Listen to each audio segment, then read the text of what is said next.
Okay, I think we can probably get started and then we can just say hi to people as they trickle in.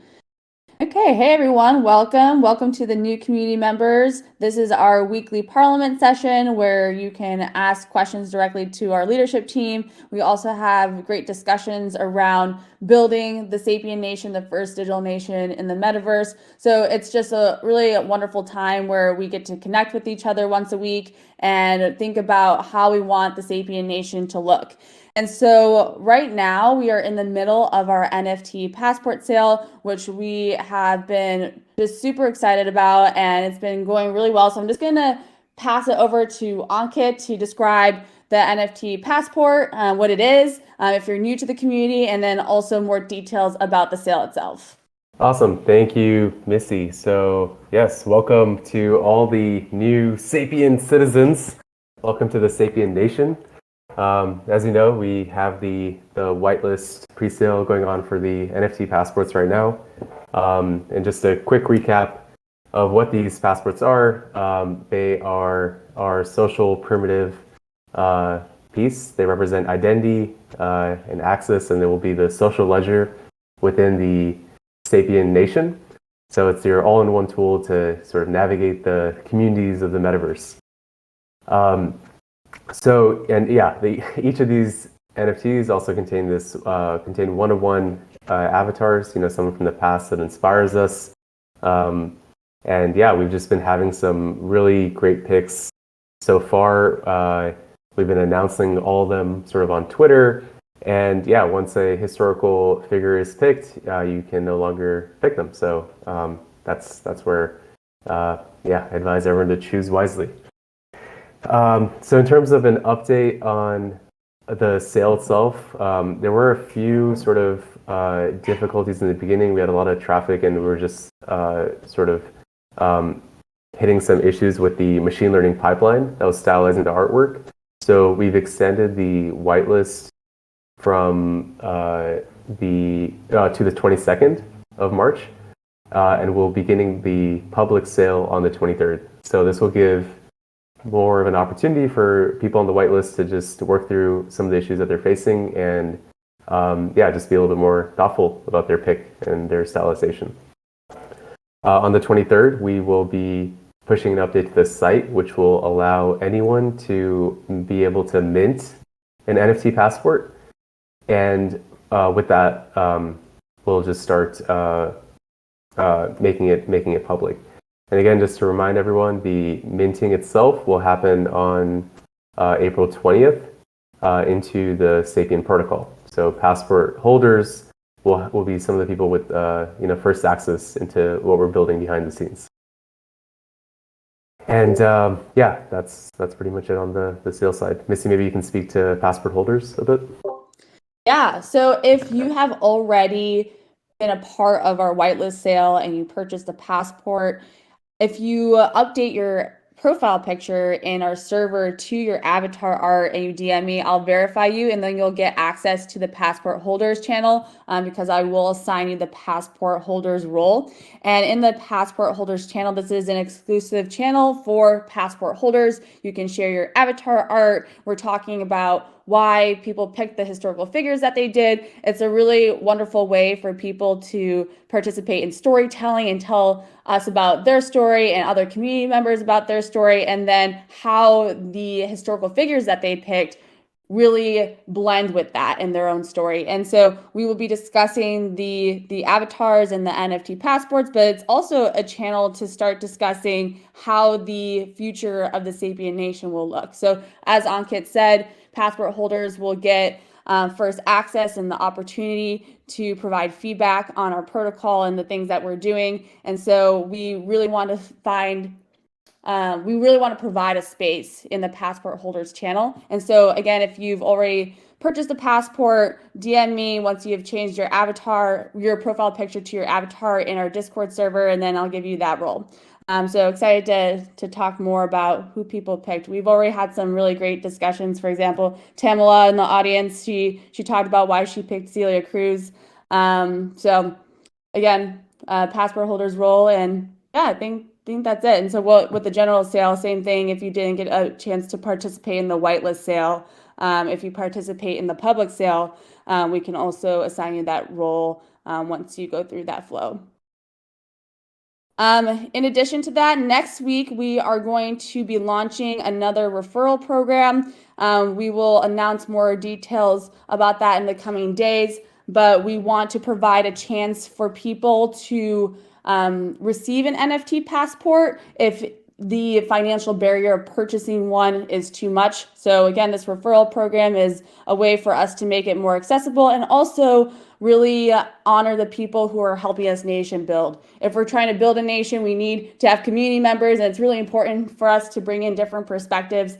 So in order to honor the people who are helping us with that, we are going to be gifting NFT passports. Rob, Tasia, Ankit, did you want to add anything else in terms of the NFT passport sale?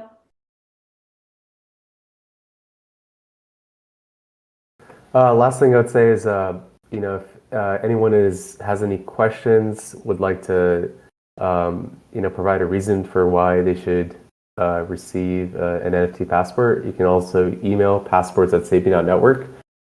We actually just brought on some more, people to help sort of man that. And if you need any help at all, or just want to talk about how to get a passport, that's another way to be in touch with our team.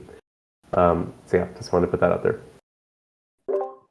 Yeah, feel free to DM us with any questions or feedback, or email passports@sapien.network, and we would be happy to help. With that being said, if anyone has any questions or feedback, feel free to request to speak and we will bring you up to the stage. Alternatively, if you don't want to speak, you can also drop your questions and or feedback in the Chamber of Sapiens channel. So I think we're just going to take a moment to see if anyone has any questions or feedback.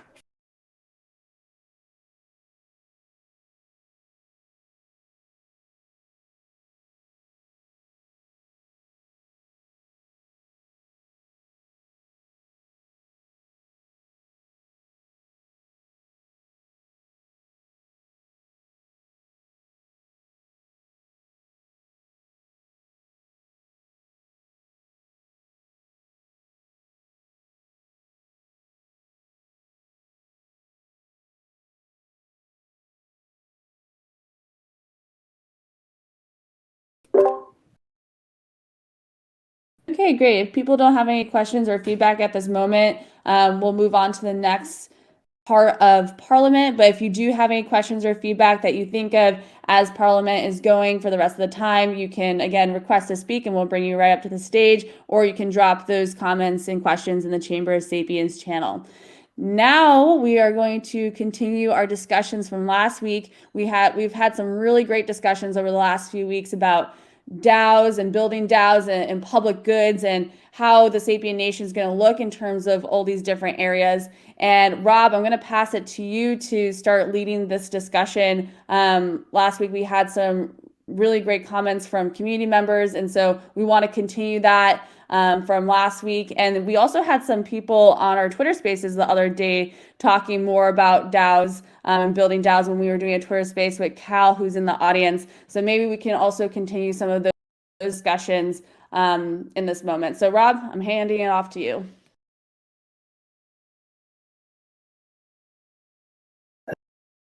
Hey, yeah, we had a really good talk last week. I'd actually like to hand it to Ankit to take the first stab at the discussion here.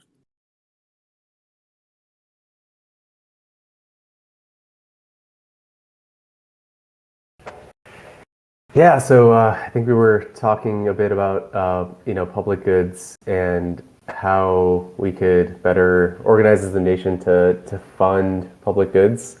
Everything from the way that we're sharing and organizing knowledge to sort of public infrastructure to open source code. All of it was very, very fascinating. And then with Cal, we actually literally recently had a Twitter Spaces where we were talking about the communities that we want to continue to sort of invest in and grow, and some of the social initiatives as well. So I think Tasia, you were bringing this up, right? That one of the reasons you got involved with Sapien was for to sort of tackle global warming as an issue, right? Because you felt like institutions and maybe governments weren't quite doing enough, and we needed a better vehicle to organize ourselves and coordinate to take collective action. Um, Teja, I'm sure maybe you can share a little bit about more about that, how climate change has motivated you to do what you're doing today.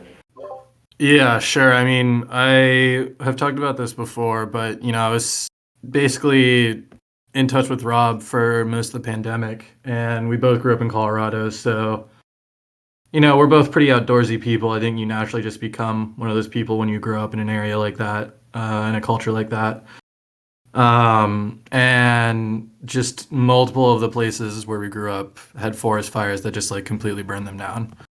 And, so naturally we started thinking about like, okay, like how could we possibly fix this if we had the power to do so?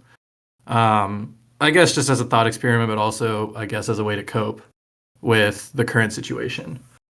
Um, when we were discussing this, it was very much about representation and about political power for people. It was clear that like there are politicians in the US that are not considering the second order effects of their decisions because their decisions are rooted in their own personal gain and they optimize for the now.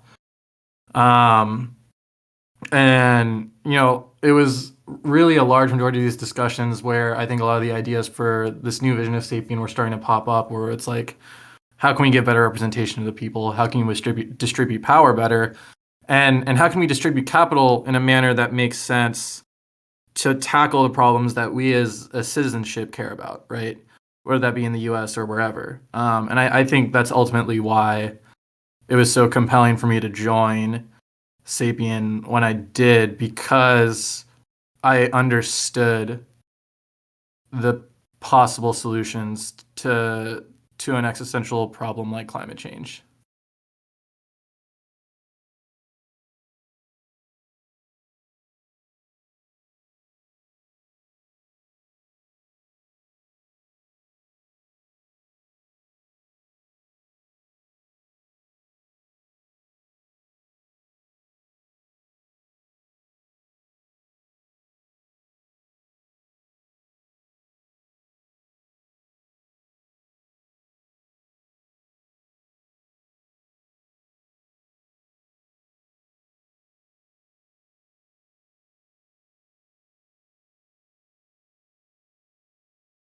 It's great to how you guys got inspired to even start all this. Nice. I actually think this bridges over very nicely to the status quo with artists. I'm and curation, right? When we really think about it, because I think ultimately the music industry thrives off metrics, right? And is starting to become very data driven. I was listening to a podcast where they were talking about how certain hip hop artists have started to make longer and longer albums with like 20 plus songs, all of them being much, much shorter as well, just because that's more radio friendly and would result in sort of more sort of financial gain. And I think this is really the heart of the problem with curation as it currently stands, right? It feels like it's just being driven by data or algorithms without sort of regard to what is actually truly valuable. And this is also why we're seeing the rise of like music NFTs, right? People wanting true ownership and over the art itself and cutting away the sort of any intermediaries. Curious to hear your thoughts on that, if that's something you've been thinking about. Sure. I mean, I think that is a hard problem when it comes to when it comes to music. It's also hard to say what is good music. Oh, you hear me? Yeah, we can hear you. Oh, problems again with the DM part of it. Funny. Let's see here. Can you hear me now? Yep, loud and clear. Perfect. Okay. No, I think that part of the the hard part is to label what is good music and what bad music. Everybody has their own opinion, but we cannot ignore the fact that everything has been so data driven to what works for quick money, either for companies or even for musicians to survive. I mean, to be honest, most of the gigs a lot of musicians have to do are not the ones that are passion driven, but the ones that pay the bills. And a lot of lack of variety also makes it so that music sounds the same. So it triggers just the hypnotic part of the brain where you feel, oh, I've heard this before. It's like a little bit new, so I like it, but it's not too foreign, so I can still listen to it, and everything starts to sound the same. And as you say, even like for YouTube content, everything, instead of creating a purpose-driven content, it mostly is like ka-ching making content. And so it's a hard battle because at the same time, creators have to survive, but you also are killing the creation. So that's why I think that giving the power back to the artist and to also the listeners. I mean, I think that the true fans really want to hear the true essence of the music and not what the mainstream predicts it to have to be, you know? Yeah, no, that's a really good point. And I think part of it too, at least from what I've been reading and listening to, is that there's a huge sort of distribution problem, right? That Web3 is looking to address. And I was actually watching Genius, the documentary with on Kanye West and his sort of come up. And think what you want about that man. He did have a lot of drive and sort of originality to his music, and the way that he got into becoming a rapper. He started off as a producer, and then he started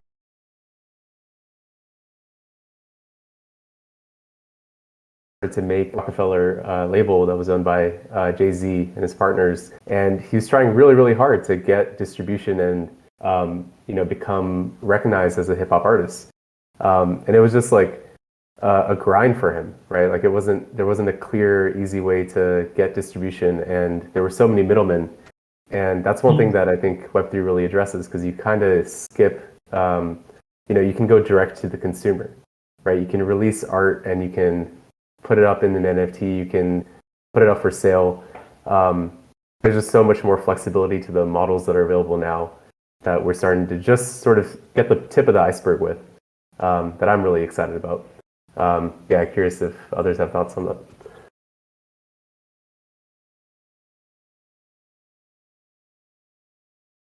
I think this is you can, I think this is a topic we can talk for hours, because there's so many different models that we have to burn down and create a new one. So I think this would be just a whole workshop just for this. I would love to get together and do it, because there's so much to say about this.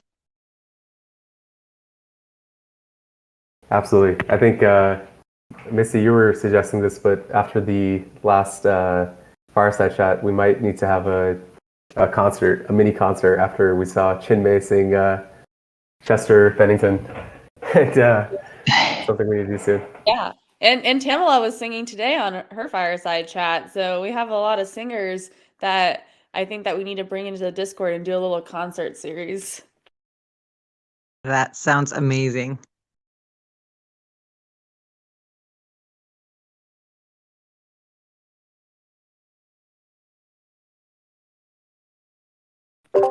Maybe we can bring a few more people up to the stage too to discuss this.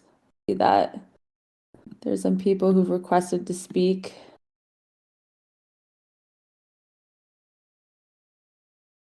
Bianca, can you help me bring some more people to the stage? It's not letting me at the moment.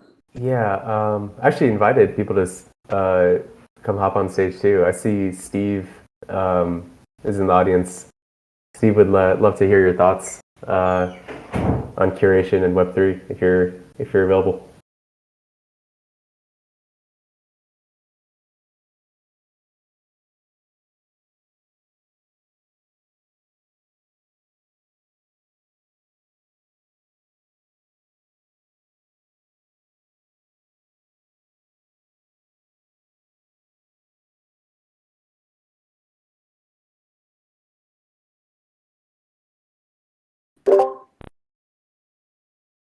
If you've requested to speak, we've sent you invitations to come up to the stage, so you would need to accept that before coming up to speak.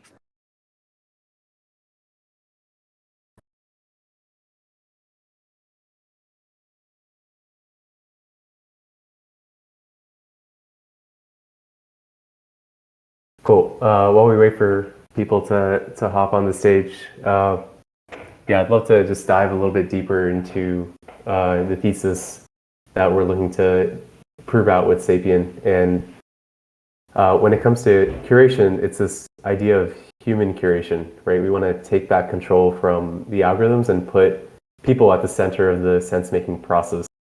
And part of this is, hey, like, let's not just let algorithms tell us what's valuable or what drives the most attention or the most clicks, but let's make people and communities the hubs that are deciding what we collectively value. And just to ground that, right, it's just a simple example of someone, recommending a song to you, right? When you hear from friends say, hey, check this out, that's an example of human creation. And the difficulty with this model is like, okay, well, how do we make it scalable? How do we actually make this an alternative to what we see as the status quo in social media right now? And that's what the purple paper talks about with trustless syndication. This idea that we want to create this curation market around content and things that we're creating. And you can really think of it as sort of a market-driven dynamics for communities to syndicate and collect the best content. So we're really elevating the position of the curator in our sort of media stack so that they're making informed, value-based or expertise-based decisions on what content should propagate through the network. And that's really what we're sort of calling the rise of the curator economy.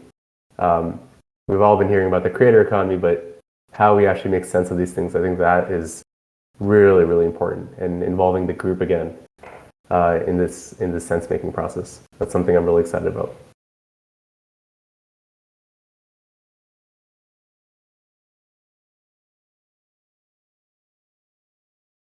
I think we had We Decrypt hop on stage briefly. I don't know if you wanted to hop on again. Just invited you to speak.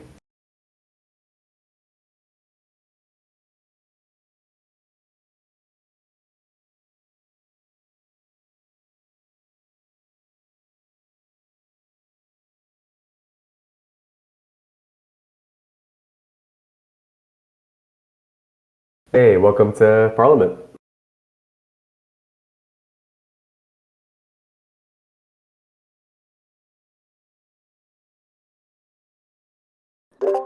We Decrypt, I think your audio might not be connected.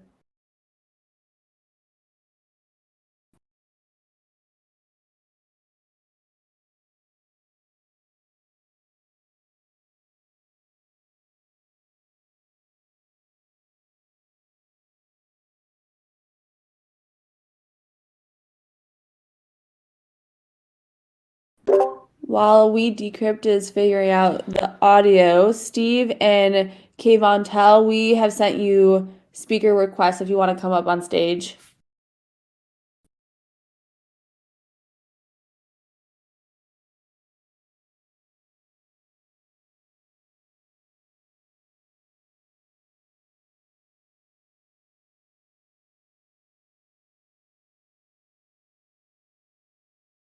Taki, good to see you as well.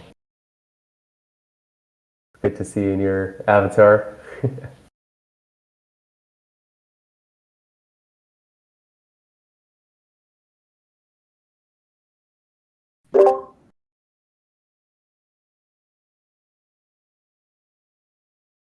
Okay, maybe can you repeat the last part of the question, the discussion topic that you just stated so that for I know we had some technical difficulties, so just restate it so if people want to think more about what you said, they can come up onto the stage. Yeah, so we're talking a little about the incentive structures that are inherent to current media that's sort of optimizing for clicks and polarization and listens. Um, yeah, would love to get people's thoughts on how we can better design these media systems to have better group sense making and start valuing things outside of engagement. Yeah, just to get the ball rolling, something that we had discussed the other week with Journo DAO. Journo DAO is one of the DAOs that we are working with to bring into our Republic of DAOs within the Sapien Nation. And they focus on bringing in more conventional journalists into the Web3 space and talking about how people can leverage those tools for journalism. And so something that we talked about with Journo DAO is this read to earn model and having it where you have DAOs around different articles and topics, and people get to vote on what topics they really want to see. And then if you read certain things, like for example, important topics like climate change, we were just talking about that with Tasia and Robin, how climate change, one of the ways that we can address it is leveraging Web3 tools. If there's important topics like climate change, a lot of people, there are a good number of people who still don't know everything about climate change. We can use this read to earn model as a way to incentivize people to learn more about important topics, and then also have quizzes afterwards where if you take a 5-question quiz after reading a piece on climate change, then you could, earn tokens. And so that's a way to um, incentivize people to get more involved. And also, it's worth people's time more because if you can receive tokens for something,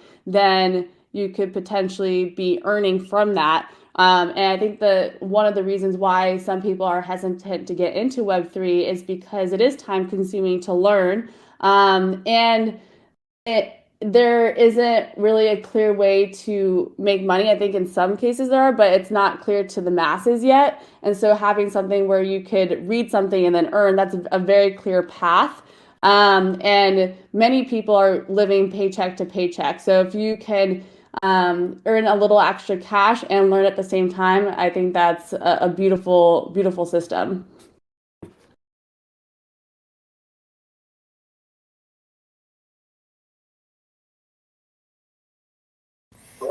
I just want to piggyback off of this real quick, and especially in terms of how media systems of the future should be designed. I definitely think that there is an issue with too much information and information overload, but I read something the other day, which was that, Web 2 was supposed to make everyone smarter because of the increased access to information. And what we've learned from that now is that, well, no, it's not necessarily making people smarter, it's getting them more stuck in their ways because, anyone can have a platform now, right? And it can attract anyone there. I think education is the way to fix something like that, right? Because educated people won't listen to, some increasingly crazy take. And I think incentives to educate are going to be really important moving into the future, especially as we integrate with the internet more and see how it can be leveraged to increase educational access globally, right? And get more and more people to understand these problems. For something like climate change, that is very much a tragedy of the commons, right? So it's important that the people who are going to be affected by it understand it and can make the right choices to mitigate the effects of that.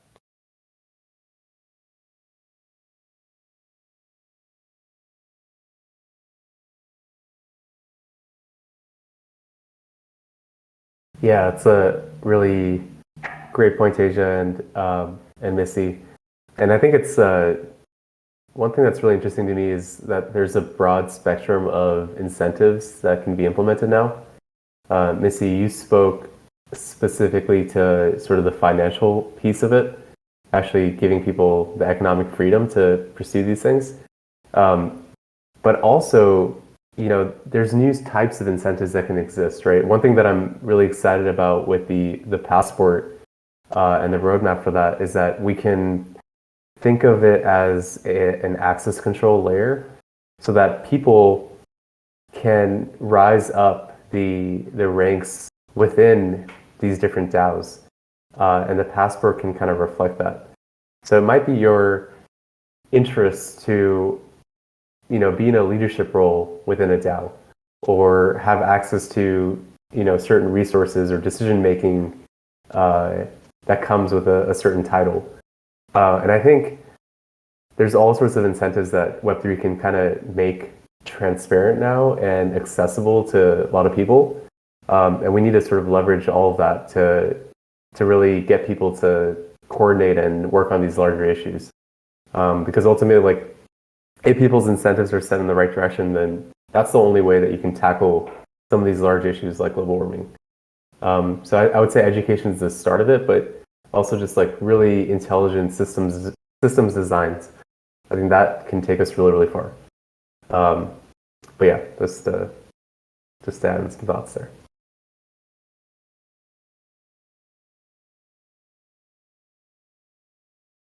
I think in terms of just making sense of things, sort of things like what we're doing right now, just having long, in-depth conversations is sort of one of the best ways to do it. I'm really excited to see more of the podcast space expand and see that become accessible to the average person.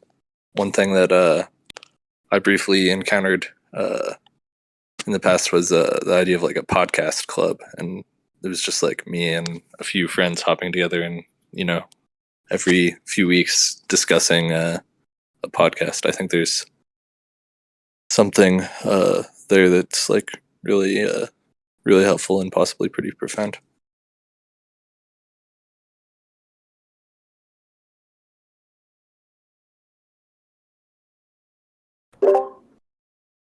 Yeah, Rob, that's a great idea. I think that we should continue doing more in the podcast space. I think there's so much learning to be done there in storytelling.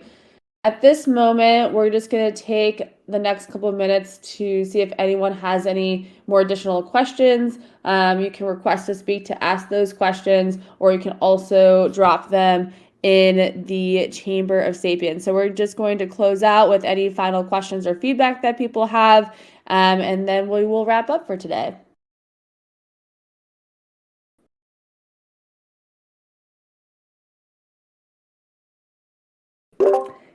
And Steve and Kayvon, I know that we mentioned this earlier, but we did send speaker invites to you. So if you did still want to come up to the stage, if you want to accept those, feel free to come up to the stage and ask questions or provide any comments.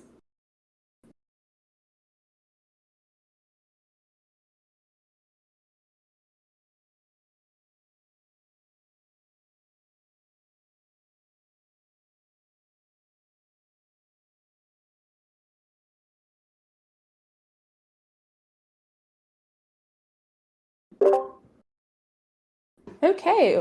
Well, it looks like no one has any more questions. I just want to say thank you to everyone who joined. We really love doing these weekly Parliament meetings. It's a wonderful way for us to connect with everyone and discuss these important topics.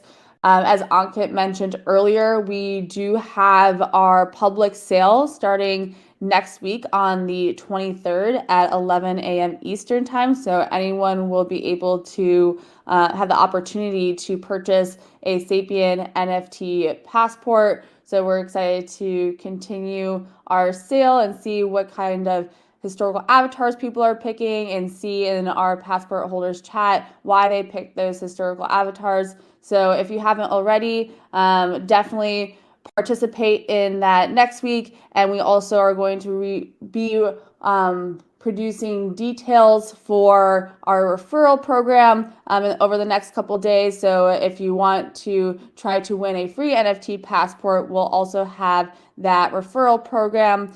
And then lastly, the third way of receiving a passport, you can email passports@sapien.network. If you feel like you deserve a passport, you're a change maker, a leader, a sense maker in the space that you are involved in, we want to hear about it. And you can also request a free Sapien NFT passport that way. So you can purchase one in our public sale, you can be a part of our referral program, or you can also email passports@sapien.network. So many different ways to get involved.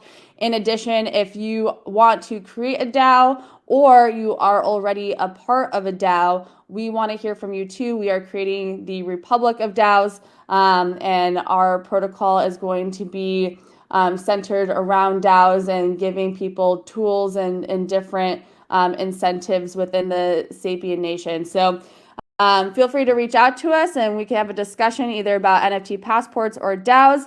But with that, this is the end of our weekly Parliament, and we will be back next week at 10 a.m. Pacific time to do it again. Thanks, everyone. Thanks. Thank you. Thanks.